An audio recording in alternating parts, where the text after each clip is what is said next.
I used to think pain had limits, that at some point, your body, your mind, your soul, whatever makes you you, would just shut down and refuse to take any more. But I was wrong. Pain doesn't stop. It doesn't ease up. It just changes shape, mutating into something you learn to carry, like an old injury that never fully heals. 6 months ago, I walked away from everything. Not in a dramatic, storming out the door kind of way. I didn't throw accusations. I didn't beg for explanations. I just left. Because what else do you do when the woman you swore to love forever turns out to be someone you never really knew at all? I remember that night like it was burned into my brain. The dim glow of the bedside lamp. The way her face twisted in shock when she realized I had seen everything, the messages, the hotel receipts, the pictures. The betrayal wasn't just in what she had done. It was in how easily she had lived a double life right under my nose. Like I was nothing more than a placeholder until something better came along. She had stammered excuses. Told me it was just a phase. That it didn't mean anything. That she still loved me. But I wasn't the man who could listen to those lies. So I packed a single bag, took my wallet, my car keys, and left. No threats, no fights, no begging for honesty, just silence. And that silence stretched into days. Days turned into weeks. Weeks into months. At first, she called. She texted. She even showed up at my old job. I ignored every attempt. Then, one day, she stopped. I didn't know what she did with her life after that. And I didn't care. I moved states, changed my number, erased every trace of my past. I became someone new, someone untouched by the wreckage of our marriage. Or at least, that's what I thought. Then today happened. I was leaving a coffee shop when I saw her. Standing on the sidewalk, her hair slightly shorter, her face paler than I remembered. But it was her. The woman I once loved more than my own life. The woman who shattered me. Her lips parted in shock. Her hands trembled. And in that moment, I knew she had never stopped looking for me. 6 months. 6 months she had spent searching. Randall, she whispered. My name sounded foreign coming from her lips. Like it belonged to someone else. Maybe it did. Maybe the man she had cheated on had died that night. I met her gaze, my expression unreadable, my heart as cold as the winter air around us. And when I finally spoke, I said the only thing that felt true. I don't even know who you are. She flinched like I had struck her. But I felt nothing. Just like that night. Just like every night since. And then, without another word, I turned and walked away. Again. I kept walking, my footsteps steady against the pavement, but my mind was anything but calm. Seeing her again, it was like staring into the past, into a life that no longer felt real. 6 months ago, I had been drowning in that life. Now, I was just a shadow of the man she used to know. A ghost of her past, slipping away before she could even process what had happened. I didn't look back. I refused to. But I could feel her presence, her hesitation, the weight of everything she wanted to say pressing down on me. She had spent half a year searching for me, and I had undone all of that effort with a single sentence. I don't even know who you are. Because I didn't. The woman I had married? The woman I had loved? She had died the moment I found out who she really was. As I moved farther from her, my pulse slowed, but the memories clawed their way back. No matter how much time passed, no matter how much distance I had put between us, they still had a grip on me. The way she had laughed, carefree, as if she had nothing to hide. The way she had kissed me in the mornings before work, while knowing full well she was meeting someone else hours later. The way she had made me believe in forever while secretly planning something entirely different. I had been a fool, but I wasn't a fool anymore. I reached my car, my hands tightening around the steering wheel as I sat there, unmoving. Should I have said more? Should I have asked her why she had looked for me? But what would have been the point? I had no interest in her answers. She could have cried, begged, screamed. I wouldn't have cared. The moment I walked away from our old life, I had promised myself that I would never give her the satisfaction of knowing she had broken me. Yet, as I sat there, my mind refused to let go of one question. Why now? Why, after 6 months of silence, had she suddenly appeared in front of me? What had changed? I wasn't about to ask her myself. I had burned that bridge down the moment I left. But curiosity is a tricky thing. It sneaks up on you, even when you think you're free. And it was enough to make me break my own rule. Pulling out my phone, I scrolled through the messages I had ignored months ago. They were all from her. Dozens of them. At first, they were the expected apologies, the pleas to talk. But then, around 3 months in, they changed. Randall, I know you hate me. I deserve it. But please, just let me know you're okay. I understand why you left. I do. But I need to tell you something. It's important. If you see this, please. I just need one conversation. Just one. I swear, I'm not asking for anything else. The messages stopped abruptly after that. No more calls, no more texts. Nothing until today. I didn't believe in coincidences. If she had found me now, after all this time, it meant she had been looking. But why? What was so important that she had spent half a year chasing a ghost? Part of me wanted to ignore it, to toss my phone aside and never think about it again. But another part of me, the part that still carried the scars of our past, needed to know. I took a deep breath, exhaled slowly, and against my better judgment, I typed out a single message. You found me. Say what you need to say. Before I could regret it, I had sinned. I didn't have to wait long. 3 dots appeared almost instantly, blinking on my screen. And then, her response. Randall, it's about the baby. The air left my lungs. Baby? What baby? For a moment, I just stared at the screen, my mind completely blank. Baby? My fingers hovered over the keyboard, but no words came. My chest felt tight, my breathing shallow. I had prepared myself for a lot of things, apologies, excuses, even the possibility that she wanted to rekindle something, but not this. Not something that could reach into the grave of my past and drag me back into it. A baby. I forced myself to swallow, to breathe. Maybe she was lying. Maybe this was another manipulation, another trick to get me to engage. She had always been good at that, twisting the truth just enough to keep me tangled in her web. But if there was even the slightest chance that she was telling the truth... My phone buzzed again. Another message. Please, just meet me. I don't want to do this over text. I clenched my jaw, my fingers tightening around the phone. Every part of me screamed to ignore her, to shut this down before it got any deeper. I had spent 6 months rebuilding my life, becoming someone who didn't look over his shoulder, someone who didn't wake up with the weight of betrayal pressing down on his chest. I had done everything to put her behind me. And yet, I found myself typing. Where? The reply came quickly, an address in a part of town I didn't recognize. A cafe. Public enough that she couldn't pull any stunts. I shouldn't have gone. I should have blocked her number, deleted the conversation, and driven far, far away. But I didn't. I needed answers. The cafe was tucked between a bookstore and a laundromat, the kind of place you'd walk past 100 times without noticing. I stepped inside, scanning the dimly lit interior. The smell of coffee and something sweet lingered in the air, but my stomach churned too much to care. And then I saw her. She was seated at a small corner table, hands wrapped around a mug, staring at the door like she had expected me to change my mind. Her hair was different, shorter, darker, but her face still carried the same weight of guilt I had seen the night I left. When her eyes met mine, she inhaled sharply, like she couldn't believe I was actually there. I walked over slowly, each step heavier than the last. Without a word, I pulled out the chair across from her and sat. Silence stretched between us, thick and suffocating. She looked down, her fingers tightening around the mug. Thank you for coming. I leaned back, arms crossed. You have 2 minutes. Start talking. She flinched at the coldness in my tone, but I didn't care. I had spent too long drowning in my own pain to soften now. She hesitated, as if trying to find the right words. Then, finally, she spoke. I wasn't lying. About the baby. I let out a slow breath, trying to keep my emotions in check. Whose? Her face crumpled slightly. Yours. I scoffed, shaking my head. You expect me to believe that? I don't expect anything. But it's true. Her voice was firm, steady.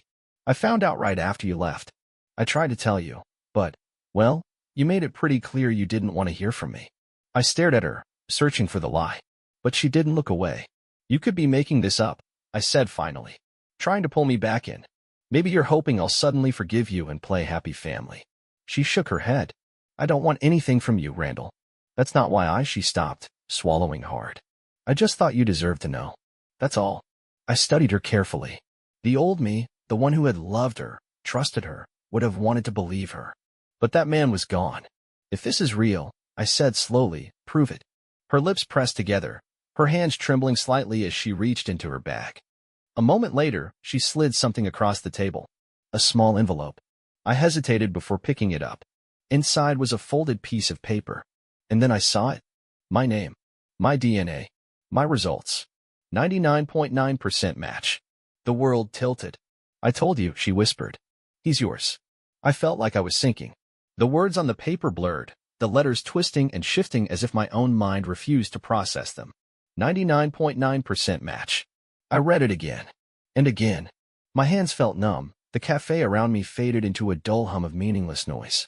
This wasn't a trick. Wasn't a last-ditch effort to trap me in the past. This was real. Somewhere out there, there was a child. My child. A child I hadn't known existed. A child she had carried, given birth to, raised, without me. I looked up slowly, my heartbeat thudding in my ears. Across the table, she sat perfectly still, waiting. But her eyes gave her away. There was fear there. Not fear of me, but fear of my reaction. Fear of what I would do now that I knew the truth. I wanted to say something, anything, but my throat was tight, my mouth dry. Instead, I carefully folded the paper and placed it back into the envelope. How old? My voice barely sounded like my own. She exhaled, as if she had been holding her breath. 5 months. I closed my eyes for a second. 5 months. That meant she had found out she was pregnant right after I left. It also meant that for almost half a year, there had been a child in this world with my DNA, one I had no idea existed. The weight of it pressed down on me, suffocating. I had spent 6 months trying to erase her from my life, cutting every thread that tied me to her. And now, just when I thought I was free, she had pulled me back in with something I couldn't ignore. I should have been furious. Maybe part of me was. But mostly, I just felt lost. Why tell me now? I finally asked. She swallowed hard. I tried before, Randall. I swear, I did. But you disappeared. I called, I texted, I even showed up at your old job. You wanted nothing to do with me. She wasn't wrong. I had shut everything out. I had deleted her messages without reading them, refused to answer unknown numbers. I hadn't just walked away, I had erased myself from my old life. I didn't know if you would ever come back, she continued. But then, I saw you today, and I knew this was my last chance. You deserve to know. I stared at her, searching for deception, but I didn't find any.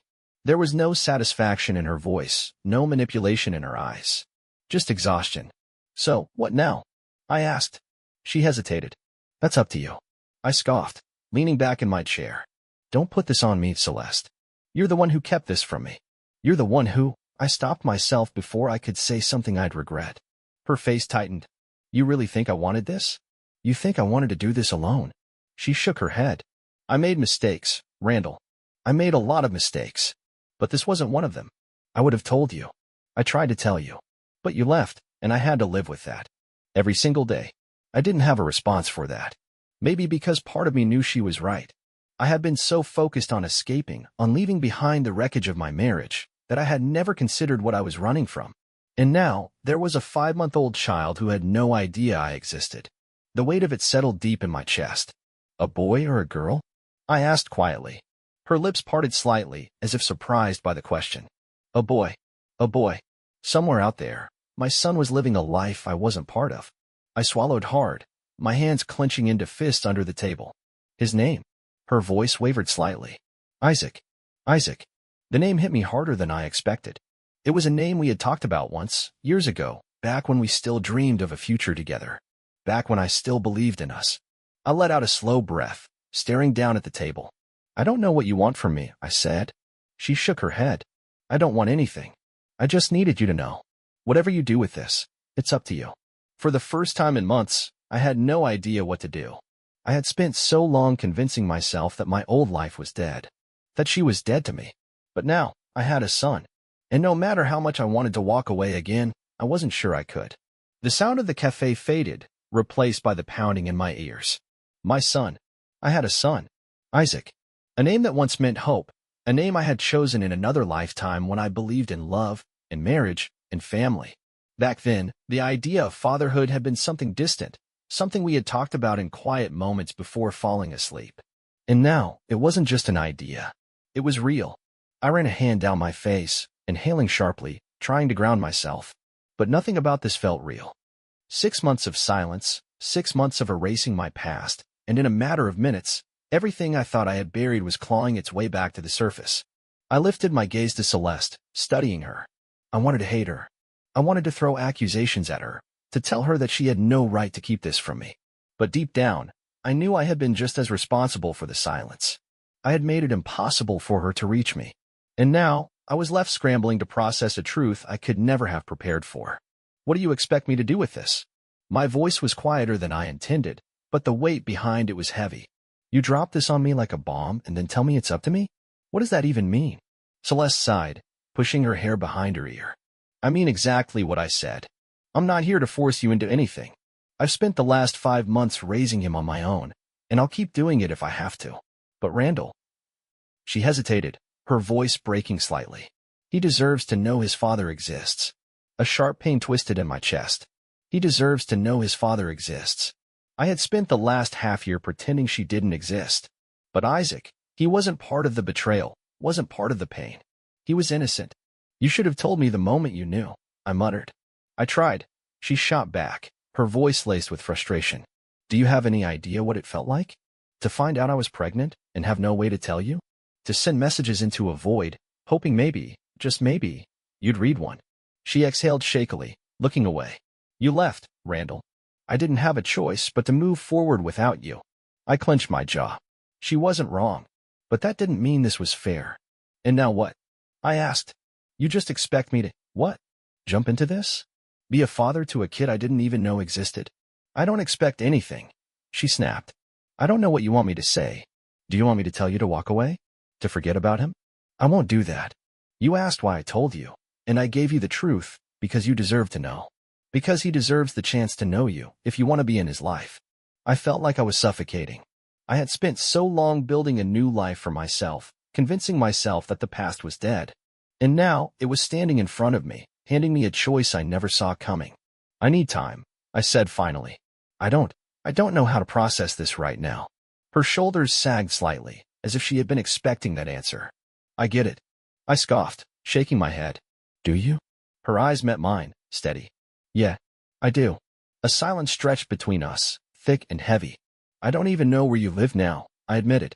Not far from here. She reached into her bag, pulling out a slip of paper. When she slid it across the table, I hesitated before picking it up. It was an address. If you decide you want to meet him. She swallowed. You know where to find us. I stared at the address for a long moment, feeling the weight of the decision pressing down on me. I had spent 6 months running. Now, I had no idea if I could keep running anymore. I drove aimlessly for hours after leaving that cafe. The slip of paper with her address sat in the passenger seat, untouched, but it felt like it was burning a hole through my reality. A sun. A flesh and blood part of me out there in the world, breathing, existing, growing without me. The weight of it was unbearable. I had convinced myself that my old life was dead, that I had buried every painful reminder of what Celeste had done, of the man I used to be before I learned the truth about her. But reality didn't work like that. It didn't let you cut clean breaks, no matter how hard you tried. And now, it was standing at a crossroads I never wanted to face. Did I open the door she had left for me? Or did I walk away again, leaving this new truth behind like I had done with her? I parked my car outside my apartment and just sat there, gripping the wheel, breathing slowly. I didn't know how to be a father. Hell, I didn't even know how to be after everything I had been through. My life had been stripped down to bare bones since I left. Work, sleep, eat, repeat. A quiet, predictable existence. No emotional attachments. No surprises. No risks. And now, I was being asked to change everything. I picked up the slip of paper, running my thumb over the address scrawled in her handwriting. Before I could stop myself, I pulled out my phone and opened the Maps app, typing in the address. The location popped up, just a 15-minute drive. Close enough that I could be there in less time than it took to convince myself not to go. I should have deleted the address, tossed the paper, blocked her number, gone back to the life I had built for myself. But my hands had a mind of their own. Before I knew what I was doing, I had started the car again. 15 minutes. I had waited 6 months to face the past. Now, I was hurtling toward it without a clue what I was going to say when I got there. The neighborhood was quiet. Suburban, clean, the kind of place where kids rode bikes in the driveway and couples walked their dogs in the early evening. Her house was small but well kept, the porch light glowing softly as I pulled up to the curb. My pulse hammered in my ears. Was I really doing this? I could still turn back. I could pretend I never saw her, never learned about Isaac, never felt this unbearable pull inside my chest. But my feet had already moved before my brain could argue. Step by step, I made my way to the door. I hesitated for a moment, swallowing hard, then knocked. The seconds stretched endlessly. Then The door opened. Celeste stood there, her expression unreadable, but there was something in her eyes. Relief? Caution? Maybe both. You came, she murmured. I nodded, though I wasn't even sure how I got here. Yeah. She stepped aside. Come in. I hesitated. Then, slowly, I stepped over the threshold. The house smelled like cinnamon and something faintly sweet, like fresh laundry. It was lived in, warm, the opposite of the cold, empty apartment I had called home for the past half-year. There were pictures on the walls, little reminders of a life I hadn't been part of. My stomach twisted as my eyes landed on the most recent one. A baby boy, no more than a few months old, big blue eyes staring into the camera with a toothless grin. My chest tightened. That's him, Celeste said softly, watching me. Isaac. I couldn't speak. Then, from down the hall, I heard it. Soft babbling, the unmistakable sound of a baby cooing to himself. A lump formed in my throat. He's awake. She nodded. Do you want to meet him? My hands clenched into fists at my sides. Every instinct screamed at me to run, to protect whatever was left of the person I had become after leaving this all behind. But there was no running from this. No erasing this moment. I nodded. Yeah. She turned, leading me down the hall, my heart pounding with every step. And then I saw him, lying in a crib, tiny hands waving in the air, kicking his feet, completely unaware that the man standing in the doorway was his father. For 6 months, I thought I had lost everything. Now, I wasn't sure if I had just found something I never knew I needed. Standing there, in the doorway of a room I never expected to see, I felt like the floor had dropped out from under me. The air felt thick, heavy. I had spent months trying to forget Celeste, to erase every memory of what we used to be. But I had never even considered that there was something, someone, I could never erase. Isaac. He was tiny, impossibly small, wrapped in a soft blue blanket with a stuffed bear half his size tucked beside him. His tiny hands flexed in the air, fingers curling and uncurling as if reaching for something unseen. His legs kicked aimlessly, and his lips moved in little sounds of contentment. He had no idea who I was, no idea what this moment meant. But I did. I had prepared myself for this to feel like nothing, to look at him and feel disconnected, indifferent, to justify walking away because he was just a name on a piece of paper, just a result on a DNA test. But standing there, staring at this tiny person who shared my blood, my world tilted. He shifted, his face scrunching up as if he was about to fuss, then yawned.